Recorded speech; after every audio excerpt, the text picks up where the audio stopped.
Friends, I am sticking to the management as the diagnosis in itself is a very, very broad topic and it takes a lot of time. So let me update you on the management of iron deficiency anemia. Session, you will have to be very alert and please go on clicking the slides. We all know the burden of anemia in India. It is 60% in the urban population and 69% in the rural population. And as anemia is the late indicator of iron deficiency, so the prevalence of iron deficiency is 2.5 times more than that of anemia. Next. And this is just the tip of iceberg effect. Next. Anemia still remains a major killer disease in India. One-fifth of the maternal death in India is directly related to anemia. Next.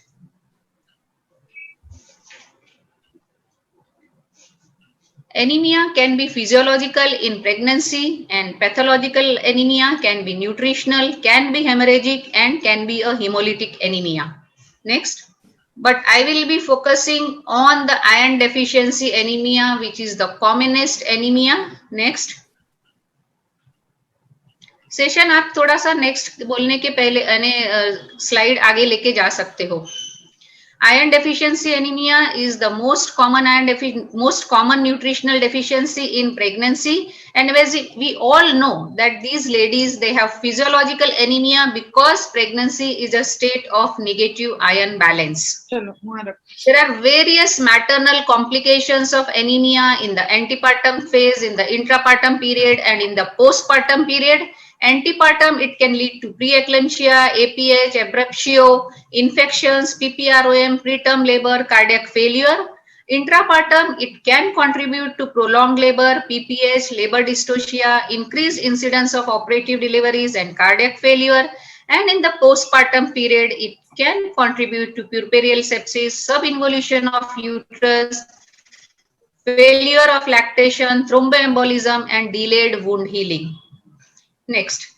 In the fetus also, this anemia can give rise to many problems. The perinatal complications can be in the form of IUGR, low birth weight, neonatal anemia, neonatal infections in preterm birth, and long-term sequelae of this anemia during pregnancy can be delayed cognitive function in the child.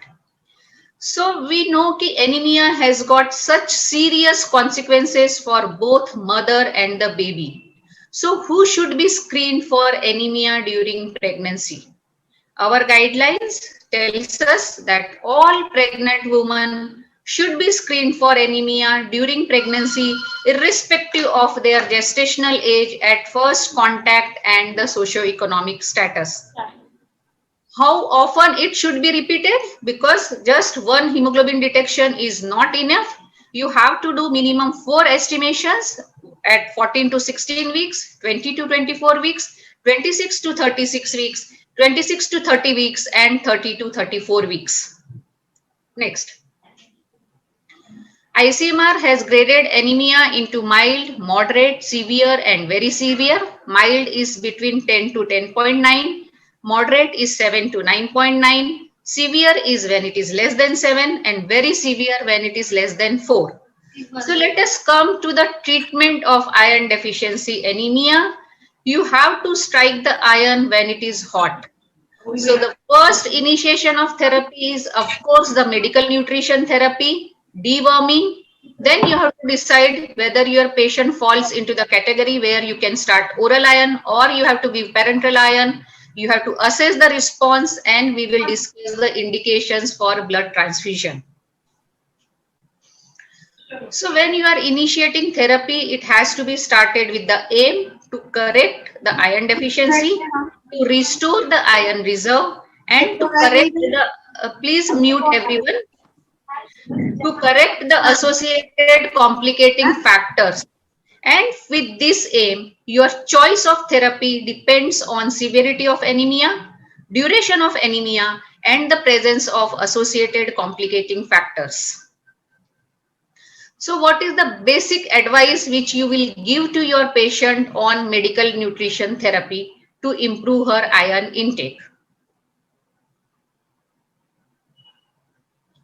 You have to tell her that consumption of iron rich food she has to include in her day-to-day life, and these iron rich foods are jaggery, spinach, pulses, eggs, liver, fish, cereal. She has to cook food in iron utensils. Intake of heme iron has to be increased. She has to add the ascorbic acid, that is vitamin C. It increases the absorption of iron.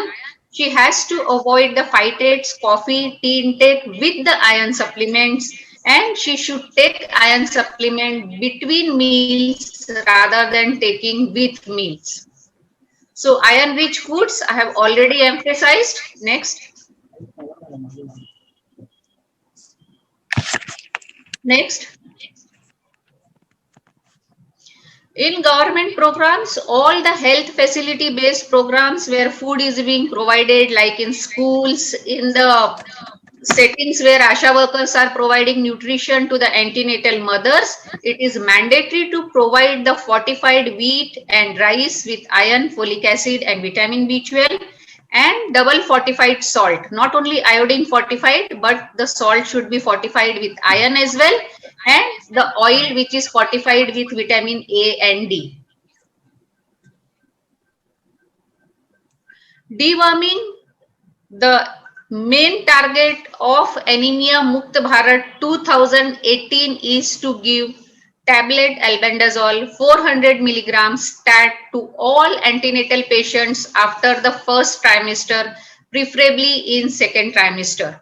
The WHO 2007 recommends that where the hookworm prevalence is more than 20% or more, you can give one of the following anthelmintic agents, like you can give tablet albendazole 400 milligrams stat, or you can give mebendazole 500 milligrams stat or 100 milligram BD for 3 days. Next. But if the hookworm is highly endemic, that is prevalence is more than 50%, you have to repeat the dose after 12 weeks of your first dose. So now let us see oral iron versus parenteral iron therapy. The advantages of oral iron therapy is that it is cheap, easy to administer, there is no hypersensitivity reaction. But the disadvantages are in the form of gastrointestinal intolerance, it is poorly absorbed, variable absorption rates, and difficulty in replenishing stores. Whenever you are prescribing oral iron, you have to give general instructions to the mother that she has to take it between meals. She has to avoid simultaneous consumption of tea, coffee, milk, or calcium tablets. So don't give a combination of iron and calcium tablets. Start with the low dose of iron to decrease the side effects. Change brands if she feels that she is not tolerating this brand of iron, and you can use the iron solutions as well. The government of India has recommended in 2018 that if you are giving oral iron for the prophylaxis, then you have to give elemental iron in the dose of 60 milligram daily plus folic acid 500 microgram daily till term, and you have to give this combination for a minimum of 180 days. Mild to moderate anemia, you have to treat, and for treatment, 2 tablets of iron are recommended. If it is severe anemia, you have to give parenteral iron, and if it is very severe anemia, you have to give blood transfusion. In the postpartum period, your treatment regimen is same as for prophylaxis during pregnancy. So which iron to give? We have got many salts which are available in the market, but WHO recommends ferrous form, and it is preferred over the ferric form because of good bioavailability. It has acceptable tolerability, and it has got high effectiveness. The iron salts are inorganic, organic, elemental, and chelated iron which are available in the market. So let us see the common preparations which are there, how much iron they have, and what is the percentage of elemental iron. The ferrous sulfate in a 200 milligram tablet has 32% of elemental iron, and the maximum elemental iron, as you can see in this chart, is in the carbonyl iron. That is a 100 milligram tablet has got 98% of elemental iron. Ferrous fumarate, ferrous sulfate, and ferrous glycinate are the cheapest and the most commonly used forms. Ferrous ascorbate, it has got antioxidant effect, it protects the GI mucosa, it has got high bioavailability, and it is most suitable for Indian diet. Carbonyl iron has got microparticles of purified elemental iron. It is not a salt. It has got low toxicity, lesser GI side effects. Absorption rate is slow and it permits continued release for 1 to 2 days. Ferrous bisglycinate has amino acid chelate. Absorption is not decreased by phytates. High bioavailability is there, but it is costly. Ferric ammonium citrate is mostly commonly used ferric salt. It requires conversion to ferrous salt in stomach and it has got less bioavailability. Ferric hydroxide polymaltose complex, the GI irritation is less, but it is costly and generally it has got a poor bioavailability. So costly is not always a good iron salt. Whenever you are prescribing, you have to remember that. Next. Now we always have this query, can oral iron be given in the first trimester? Practice, in our day-to-day practice, we try to avoid because of severe gastric irritation, but practically it can be given if it is indicated, as it is used in first trimester is endorsed by most of the guidelines. The side effects we all are very well aware of. Constipation, in some patients diarrhea, epigastric pain, heartburn, black color stools, nausea, vomiting, metallic taste in the mouth and staining of the teeth. So you have started the oral iron. So how you will assess whether your patient is taking the oral iron properly or not, first thing, and how her hemoglobin levels are increasing or not. So the increase in reticulocyte count is the earliest marker of response, as early as 3 days. After 3 days, you can see and document the increase in reticulocyte count. You should be able to document 1 gram of hemoglobin rise in 2 weeks and 2 gram hemoglobin rise in 4 weeks. Of course, this has to be in the absence of other micronutrient deficiencies and the ongoing blood loss. So what to do if she is having a suboptimal rise? You have to check the compliance, whether she is taking your iron regularly or not. You have to reconfirm the diagnosis that this is truly a iron deficiency anemia. And even if with your correct diagnosis, with her proper compliance, her hemoglobin rise is not documented, you have to consider shifting to the parenteral iron. Parenteral iron has got many advantages, that the bioavailability is complete. It has got very few GI side effects. There is a faster recovery of hemoglobin, but there are some side effects as well. There is an increased risk of oxidant damage, increased cost, small but definite risk of hypersensitivity reaction is there with parenteral iron. We have many parenteral iron preparations, first generation and second generation. First generation, we all have practically stopped using in our day-to-day practice. Second generation is ferrous gluconate and iron sucrose, which has to be administered in low doses because of the labile iron complexes. There is more chances of free iron release and subsequent toxicity if it is given in higher than recommended doses. The third generation parenteral iron preparations are ferric carboxymaltose, iron isomaltoside, and ferumoxytol. It is a unique, strong, complex structure, releases much lower levels of labile or free iron, and it allows the large doses of iron to be given over a shorter time period. But before you can think of or starting parenteral iron therapy, there are certain prerequisites which you have to fulfill. You have to confirm your diagnosis that it is iron deficiency anemia. You have to give adequate supervision for management of anaphylactic reaction.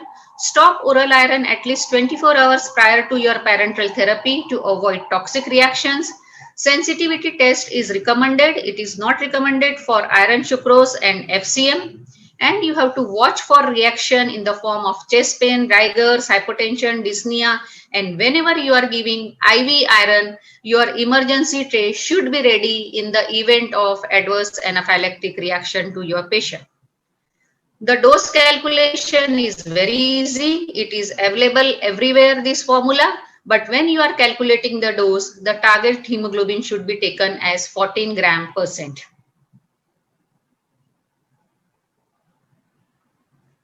Intramuscular iron has been advised by the Ministry of Health and Family Welfare, but we all have stopped because of the inconvenience of painful injection, dark discoloration of the skin, and the risk of myalgias, arthritis, and hypersensitivity.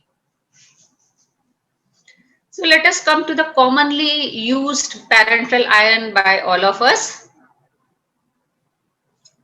Whenever you are giving iron sucrose, it is available in 5 ml vial. It with 20 milligram of elemental iron. It should be administered as a slow infusion of 200 milligram per dose in 100 ml of 0.9% saline should be given over a period of 20 to 30 minutes. During first 5 minutes, you have to give infusion at 20 to 30 drops per minute, and then you can increase the rate to 80 to 90 drops per minute. Subsequent dose can be given for over a period of 20 to 25 minutes, and too slow or too fast rates have been associated with side effects. So remember, half an hour is a good enough time where your IV saline 100 ml should be over. The common preparations available in the market are iron sucrose and ferric carboxymaltose. We all are daily using the iron sucrose, but you all can use the FCM as well. Next. When to assess the response when you are giving the parenteral iron? The response in the symptoms is immediate. Patient can tell you that there is an improved mood irritability within 24 hours. Her appetite has improved. There is an increase in reticulocyte count after 7 to 10 days.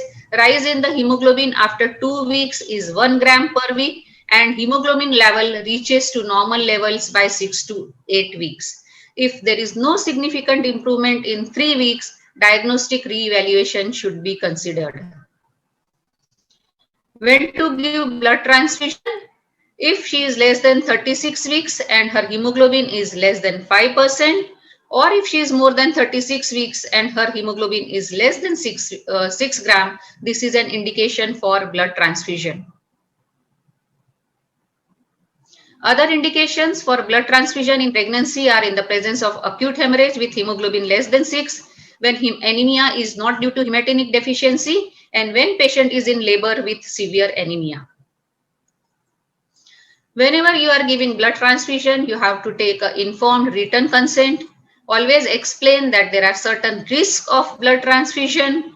You have to explain to the patient that this carries a small risk of an adverse effect, common manifestations in the form of fever, chills, urticaria. But in the rare event, blood transfusion can also have some life-threatening reactions, which you have to recognize, respond, and report the adverse event to the blood bank from where the blood has been issued. Next. Don't forget the postpartum anemia. The cutoff value for anemia 1 week postpartum should be identical to the cutoff value for anemia at delivery, that is 11 gram %, and anemia at 8 weeks postpartum should be defined by a hemoglobin concentration of less than 12 grams. So this is the cutoff for the puerperium patients, and the treatment of postpartum anemia is same as that of antepartum period. For mild symptomatic woman, you have to give oral iron in the dose of 100 to 200 milligram. For moderate anemia, it has to be IV iron. And for severe anemia or evidence of hemodynamic compromised patient, you have to give blood transfusion. Wherever possible, a follow-up CBC with serum ferritin should be considered before discontinuation of iron therapy at 3 to 6 months. So friends, this is the final slide. The take-home message is prevention is better than cure. I know we are infertility specialists, so we do see almost all the patients in the preconception period. But nowadays, this young generation has become very tech-savvy, very aware. They have started coming to the obstetrician for preconception counseling. So it is our duty to detect the anemia during the preconception period wherever it is feasible and possible. If detected, it has to be treated.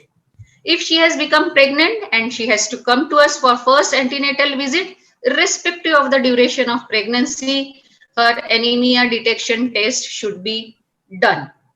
4 repeat tests are mandatory, but it should be repeated as and when you feel that it needs to be repeated. You have to repeat. Deworming, nowadays new guideline is that it has to be given to each and every pregnant woman in the second trimester. Whenever you are starting treatment for the mild anemia, it has to be with the oral iron. For moderate to severe, it is parenteral iron, and for very severe anemia, it is the blood transfusion. So it all depends. You have to individualize the treatment and decide and manage the anemia so that we can reduce the maternal mortality, morbidity, and also the perinatal mortality and morbidity. Thank you so much for your patient hearing. Thank you so much.